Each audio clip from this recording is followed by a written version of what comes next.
ఆకాశవాణి వరంగల్ కేంద్రం.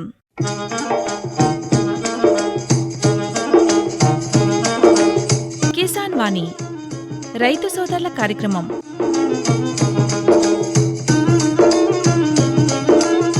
ఈ కార్యక్రమాన్ని మీకు సమర్పిస్తున్న వారు కేంద్ర వ్యవసాయ మరియు రైతు సంక్షేమ మంత్రిత్వ శాఖ, భారత ప్రభుత్వం.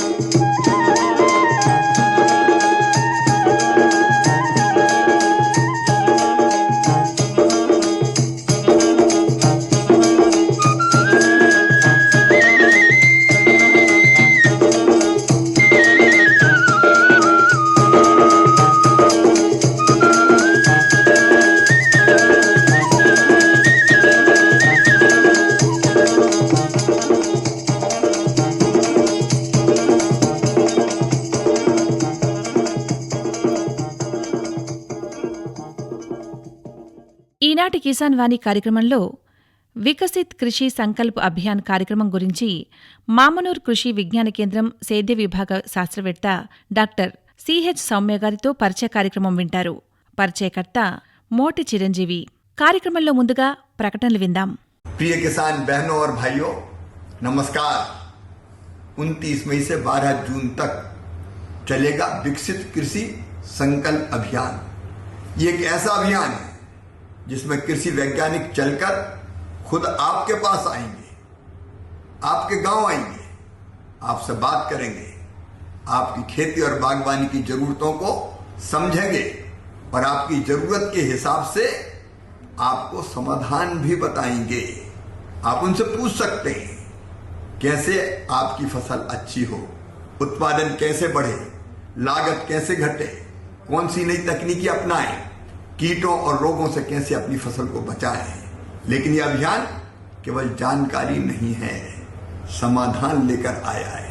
तो भाइयों और बहनों, इस अभियान से जुड़िए, सवाल पूछिए, समाधान पाइए, उत्पादन बढ़ाइए, उत्पादन की लागत घटाइए और मिलकर बढ़ाइए विकसित खेती की ओर मजबूत कदम। क्योंकि जब खेती विकसित होगी तभी साकार होगा विकसित भारत का सपना। जय जवान, जय किसान, जय विज्ञान, जय अनुसंधान. ఇప్పుడు వినండి వికసిత్ కృషి సంకల్ప్ అభియాన్ కార్యక్రమం గురించి మామనూర్ కృషి విజ్ఞాన కేంద్రం సేద్య విభాగ శాస్త్రవేత్త డాక్టర్ సిహెచ్ సౌమ్య గారితో పరిచయం. పరిచయకర్త మోటి చిరంజీవి. ప్రధానమంత్రి వికసిత్ కృషి సంకల్ప అభియాన్ అనేటువంటి బృహత్తర కార్యక్రమము మే 29 నుండి జూన్ 12వ తేదీ వరకు మన ఉమ్మడి వరంగల్ జిల్లాలో నిర్వహించడం జరుగుతుంది. ఇందుకు గాను కృషి విజ్ఞాన కేంద్రంలో పనిచేస్తున్నటువంటి శాస్త్రవేత్తలు వివిధ గ్రామాలకు వెళ్ళి వివిధ పంటల గురించి రైతులకు అవగాహన కార్యక్రమాలు అందించడం అనేటువంటిది జరుగుతుంది. వీరితో పాటు ఢిల్లీ నుండి ఇతర కృషి విజ్ఞాన కేంద్రము వివిధ యూనివర్సిటీల నుండి వచ్చినటువంటి శాస్త్రవేత్తలు కూడా పాల్గొనడం అనేటువంటిది జరుగుతుంది. వారు కూడా వివిధ పంటలపైన రైతులకు అవగాహన కార్యక్రమాలను కూడా వీరితో పాటు కలిసి భాగస్వాములు కావడం జరుగుతూ ఉంది. అయితే మరి ఈ రోజు మన కృషి విజ్ఞాన కేంద్రంలో క్రాప్ ప్రొడక్షన్ విభాగంలో పనిచేస్తున్నటువంటి డాక్టర్ సిహెచ్ సౌమ్య గారు మన ముందున్నారు. వారిని అడిగి మరి ఈరోజు ఏ గ్రామానికి వెళ్ళారు, అక్కడ రైతులకు ఏ విధమైనటువంటి అవగాహన కార్యక్రమాలను ఏర్పాటు చేశారనేటువంటి తదితర విషయాల గురించి వారిని అడిగి తెలుసుకునేటువంటి ప్రయత్నం చేద్దాం. ముందుగా నమస్కారం అండి. నమస్కారం అండి. ముఖ్యంగా ఈరోజు ఏ గ్రామానికి మీరు వెళ్ళడం అనేటువంటిది జరిగిందంటారు? ఈరోజు వరంగల్ జిల్లాలోని గీసికొండ మండలంలోని కొమ్మాల మరియు విశ్వనాథపుర గ్రామానికి మేము వెళ్ళడం జరిగిందండి. ఈ గ్రామాలలో మీతో పాటు వేరే యూనివర్సిటీ నుండి కానీ వేరే దగ్గర నుండి వచ్చినటువంటి శాస్త్రవేత్త ఎవరు పాల్గొనడం జరిగింది? ఈరోజు నాతో పాటుగా కేంద్ర భారతీయ పరిశోధన స్థానం IIMR Indian Institute of Millets రీసెర్చ్లో ప్రిన్సిపల్ సైంటిస్ట్గా పనిచేస్తున్న డాక్టర్ కన్నబాబు గారు మాతో పాటు జాయిన్ అవ్వడం జరిగిందండి. వీరితో పాటుగా మండల వ్యవసాయ అధికారి, అట్లాగే వ్యవసాయ విస్తరణ అధికారి మరియు అట్లాగే పశు సంవర్ధక శాఖ నుంచి అధికారులు కూడా ఈ ప్రోగ్రాంలో ఈనాటి కార్యక్రమంలో పాల్గొనడం జరిగిందండి. ముఖ్యంగా ఈ ప్రోగ్రాం వికసిత్ కృషి సంకల్ప అభియాన్ అనేటువంటి ప్రోగ్రాము వల్ల ఉపయోగం ఏంటంటే ఈ 15 రోజుల అవగాహన సదస్సు ముఖ్యంగా రైతు యొక్క దిగుబడిని పెంపొందించే దిశగా కేంద్ర ప్రభుత్వం వారు ఏర్పాటు చేయడం జరిగింది. ఇందులో ఇప్పుడు వానాకాలంలో మనం వేసుకోదగ్గ పంటల గురించి వాళ్ళకి తెలియజేయడం ముఖ్య ఉద్దేశము.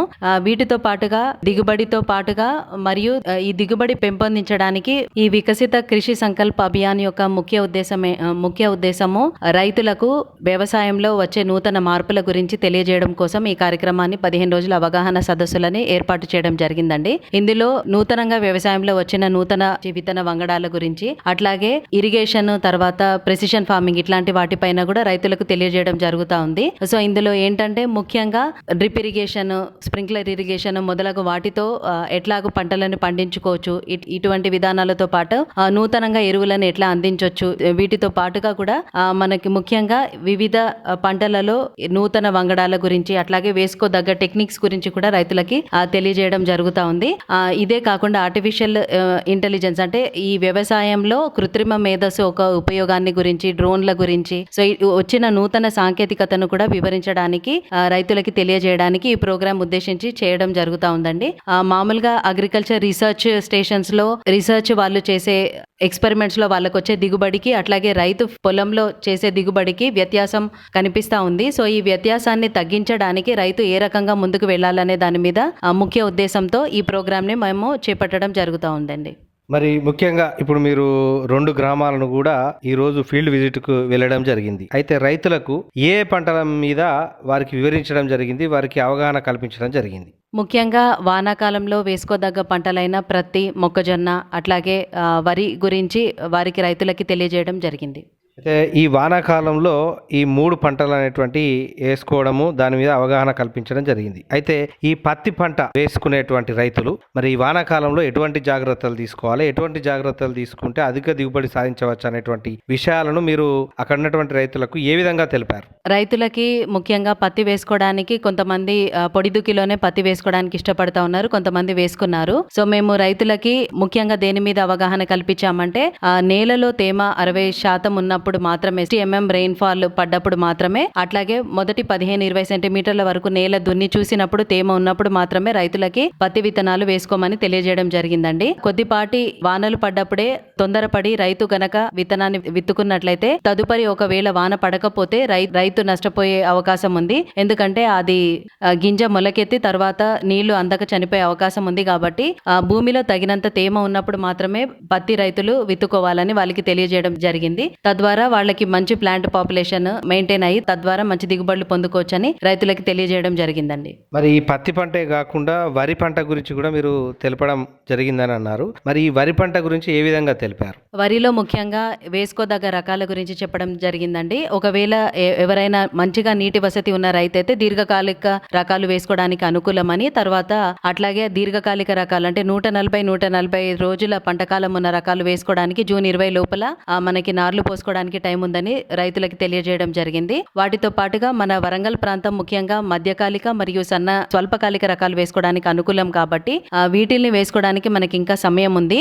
జూలై వరకు కూడా మనకి ఒకవేళ RNR మొదలగు స్వల్పకాలిక రకాలు వేసుకున్నట్లయితే వీటిల్ని జూలై 15 తర్వాత నార్లు పోసుకోవాల్సిందిగా రైతులకు తెలియజేయడం జరిగింది. సో ముఖ్యంగా వరిలో అన్ని వరి రకాల గురించి అంటే స్వల్పకాలిక మొదలగు రకాలు వాటిని వేసుకునే సమయానికంటే ముందుగా చేపట్టవలసిన విషయాల గురించి కూడా రైతులకి వివరించడం జరిగిందండి. ఇందులో భాగంగా రైతులకి పచ్చిరొట్ట పంటలు వేసుకోవాల్సిన ప్రాధాన్యతను గురించి వాళ్ళకి తెలియజేయడం జరిగింది. ఎప్పుడైతే ఈ స్వల్పకాలిక రకాలకి వెళ్లే రైతులకి ఇంకా మనకి టైం ఉంది కాబట్టి, జూలై వరకు కూడా టైం ఉంది కాబట్టి చిరొట్ట పంటలైన జనుము గాని జీలుగా గాని వేసుకోవాల్సిందిగా సూచించడం జరిగింది. ఒకవేళ ఇవి అవైలబుల్ గా లేని పక్షంలో పెసర మొదలగు పంటలని, పుదించు పంటలని కూడా వేసుకొని తద్వారా వాటిని నేలలో కలియదొన్ని మన నేలని సంరక్షించుకోవచ్చని రైతులకి తెలియజేయడం జరిగిందండి.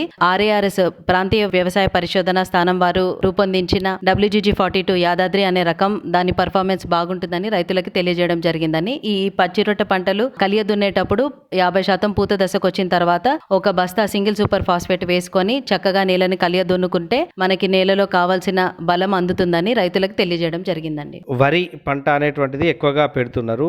రైతులకు ఈజీగా ఉండడానికి ఏ పద్ధతులు సులభంగా ఉన్నాయి అనేటువంటి విషయాలను రైతులు ఏమైనా అడిగారా? అడిగితే మీరు ఏం సమాధానం చెప్పడం జరిగింది?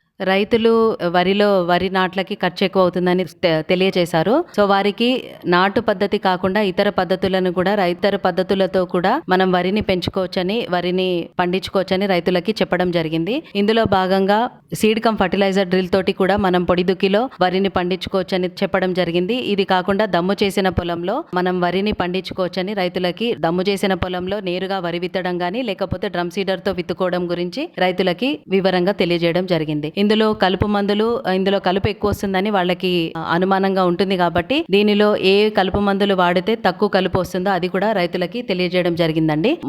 సాతి అనే ప్రియమజెన్స్ హెర్బిసైడ్ ను వాడుకోవాలని, తర్వాత అబిస్పైర్ బ్యాక్ సోడియం మొదలగు కెమికల్స్ గురించి కూడా రైతులకి తెలియజేయడం జరిగింది. మొదలగు కెమికల్స్ వాడుకొని మనం కలుపు నివారణ చేపట్టొచ్చని రైతులకి తెలియజేయడం జరిగింది. మరి ఈ వరే కాకుండా ఇంకా ఏమైనా పంటల గురించి మీరు రైతులకు తెలియజేయడం జరిగిందా? జరిగితే ఎటువంటి పంటలను మీరు తెలియజేయడం అనేటువంటిది జరిగింది? రైతు విధిగా పండించే ప్రతి మొక్కజొన్న అట్లాగే వరి కాకుండా కంది పైన కూడా దృష్టి పెట్టాలని రైతులకు వివరంగా తెలియజేయడం జరిగింది. కంది పంటలో ఏంటంటే మనకి ఖర్చు తక్కువ ఆదాయం ఎక్కువ కాబట్టి కంది పంటలో వచ్చిన నూతన రకాల గురించి వాళ్ళకి ఎట్లా పండించుకోవాలో తెలియజేయడం జరిగింది. కందిలో ముఖ్యంగా త్వరగా అంటే మీడియం డ్యూరేషన్ రకాలైన WRGE 97, 93 మొదలగు ప్రాంతీయ పరిశోధనా స్థానం ఆరేపల్లిలో దొరికే ఈ వంగడాల గురించి వాళ్ళకి తెలియజేయడం జరిగింది. వీటిల్ని వేసుకునేటప్పుడు అంటే కంది వేసుకునే రైతులు ఖచ్చితంగా కలుపు నివారణ మొదటి 50 రోజుల వరకు కలుపు నివారణ చేపట్టినట్లయితే మంచి దిగుబడులు పొందుకోవచ్చని రైతులకి తెలియజేయడం జరిగింది. ఇందులో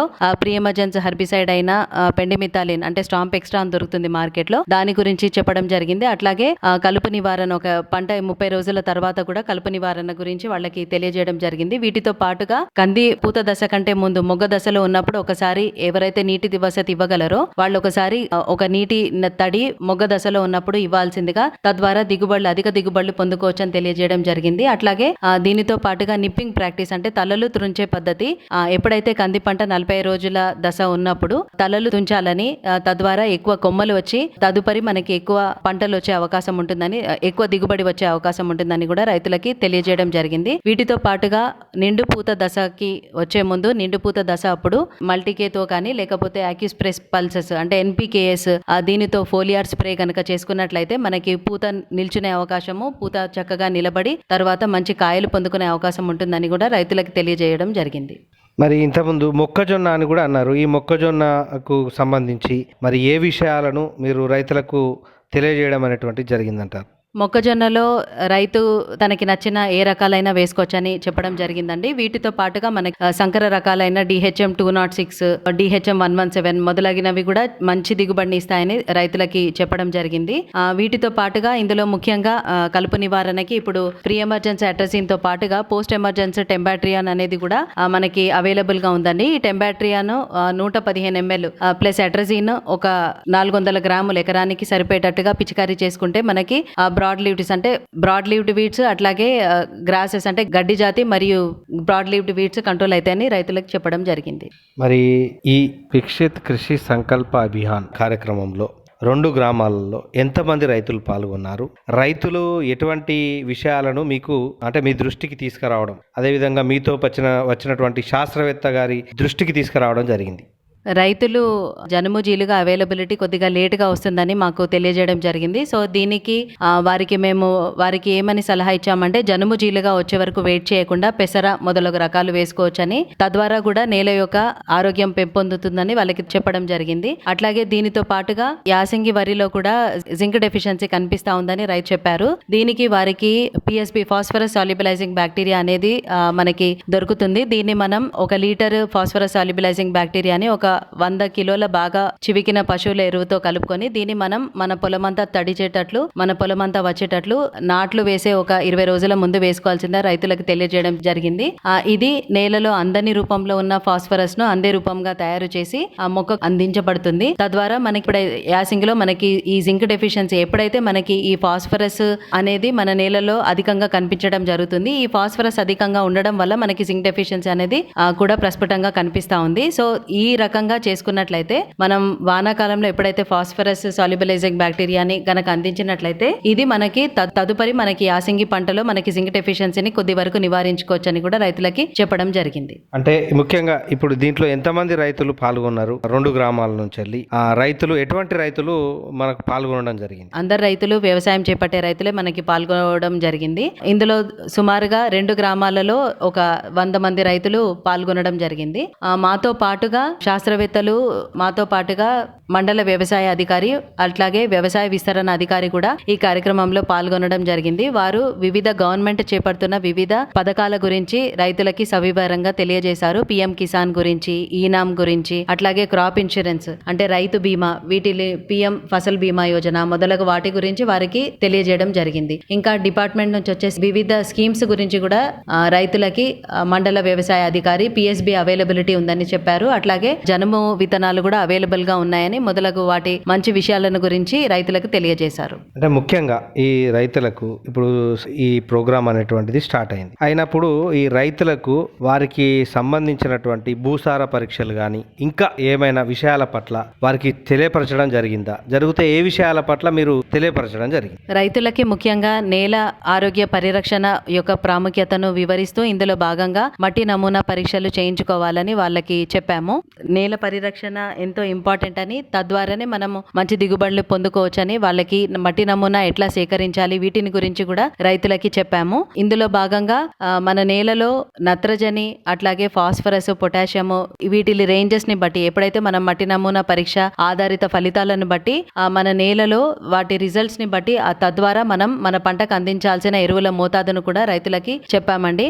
మరి రైతులకు అధునాతన పద్ధతులు ముఖ్యంగా సీడ్స్ లో గానీ లేకపోతే వాళ్ళు పాటించేటువంటి అధునాతన పద్ధతులను ఉపయోగించని కానీ లేదా నీటి మోడ్రన్ ఇరిగేషన్ విధానంలో కానీ నీటిలో కూడా ఈ వర్షము అనేటువంటిది ఒక్కోసారి ఎక్కువ పడుతుంది, ఒక్కోసారి తక్కువ పడుతుంది. వీటన్నింటినీ తట్టుకునే విధంగా ఎటువంటి పంటలను వేసుకుంటే అధిక దిగుబడి సాధించవచ్చు, ఒకవేళ భారీ వర్షాలు వచ్చినా కూడా పంట నష్టపోకుండా ఎటువంటి జాగ్రత్తలు తీసుకోవచ్చు అనేటువంటి విషయాల పట్ల ఏమైనా అవగాహన కార్యక్రమాలు అంటే ఈ కార్యక్రమంలో చెప్పడం జరిగిందా? చెప్తే ఏం చెప్పారు? ముఖ్యంగా అధిక వర్షాలను తట్టుకోవడానికి అవకాశం ఉన్న రైతులు పత్తిని కానీ అధిక వర్షం వచ్చినా కానీ లేకపోతే బెట్ట పరిస్థితులు వచ్చినా కానీ తట్టుకోవడానికి ఒకవేళ బెడ్ పద్ధతిలో గనక మనం రేజ్డ్ బెడ్ అంటామండి.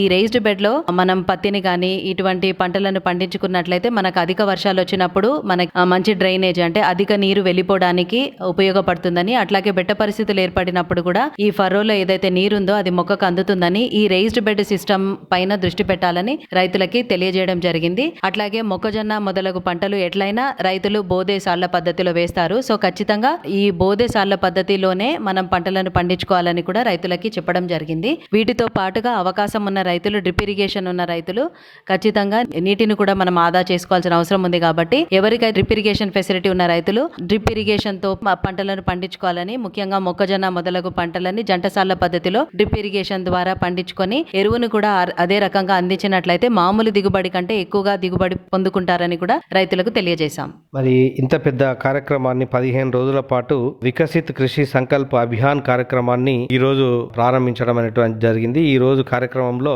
మీతో పాటు ఇంకొక శాస్త్రవేత్త కూడా రావడం జరిగింది. వారు రైతులకు ఏం చెప్పారు? వారి స్పెషలైజేషన్, వారు principal scientist Indian Institute of Millets Research నుంచి వచ్చారు. కాబట్టి వారు ముఖ్యంగా చిరుధాన్యాల ప్రాముఖ్యతను గురించి రైతులకు తెలియజేశారు. చిరుధాన్యాలు అనేవి ఒకప్పుడు మనం వేసుకునే వాళ్ళము, కానీ ఇప్పుడు మన పంట సరళిలో చిరుధాన్యాలు అనేవి అంతరించిపోయినాయి. సో వాటిని మళ్ళీ వేసుకోవాలని రైతులకి ఆయన తెలియజేయడం జరిగింది.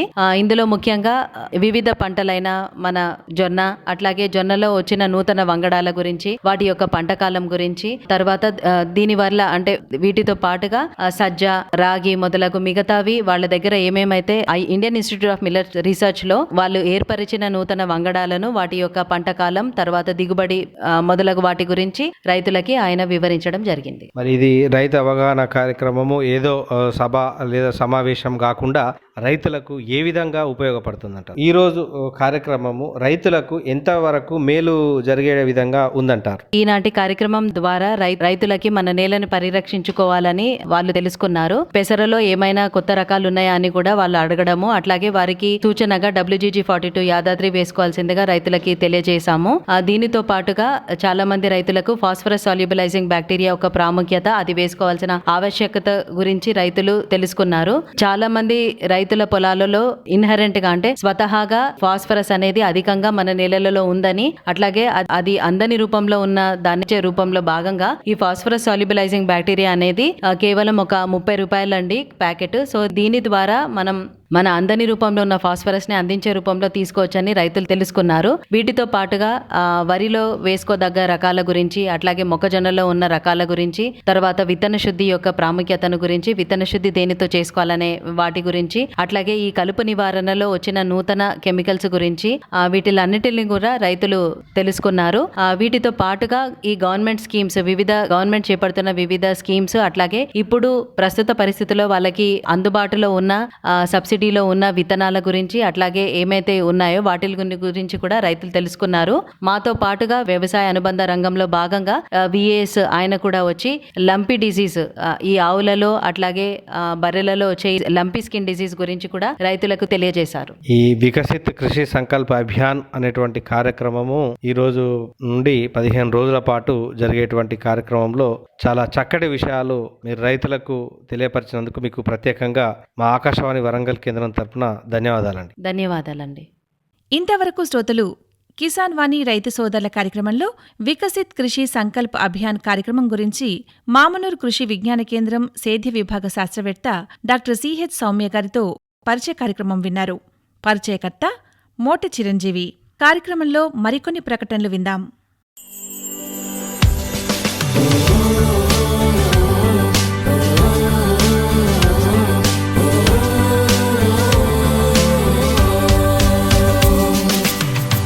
साथियों चलो वैज्ञानिकों लेकर विकसित कृषि संकल्प अभियान, किसानों के द्वार चले हम आज, अब होगा हर किसान खुशहाल।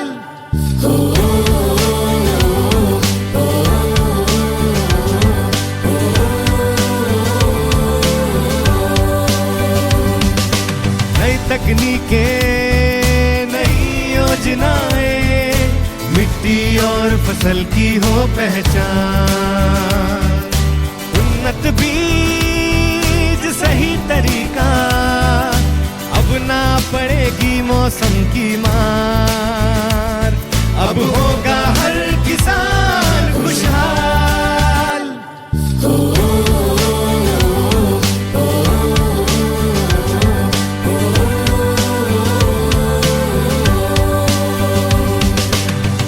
साथियों चलो किसानों, वैज्ञानिक आए आपके द्वार, हर सवाल का मिलेगा जवाब, अब होंगी ना फसलें खराब, अब होगा हर किसान खुशहाल।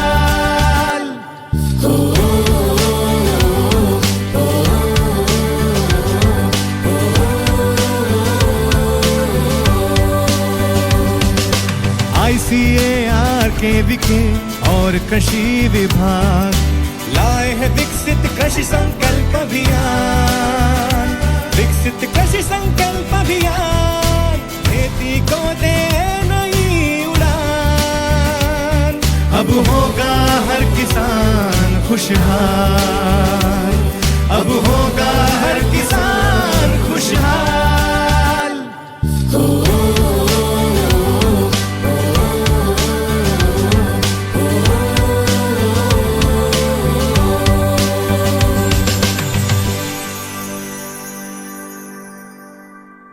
ప్రధానమంత్రి కిసాన్ సమ్మాన్ నిధి. ఈ పథకం కింద 2 హెక్టార్ల వరకు పొలం కలిగిన రైతుల కుటుంబాలకు ఏడాదికి 6,000 రూపాయలు చెల్లించడం జరుగుతుంది. అది అర్హత గల రైతులకు 2,000 రూపాయల చొప్పున 3 వాయిదాల్లో నేరుగా వారి ఖాతాల్లో జమ చేయబడుతుంది. ఈ సన్న చిన్నకారు రైతుల కుటుంబాలను రాష్ట్ర ప్రభుత్వాలు ఎంపిక చేస్తున్నాయి. ఈ పథకం యొక్క పూర్తి ఖర్చును భారత ప్రభుత్వం భరిస్తోంది. ప్రధానమంత్రి కిసాన్ సమ్మాన్ నిధి రైతుల వ్యవసాయానికి సరికొత్త గౌరవం. వ్యవసాయ మరియు రైతు సంక్షేమ మంత్రిత్వ శాఖ, భారత ప్రభుత్వం ద్వారా జనహితార్థం జారీ.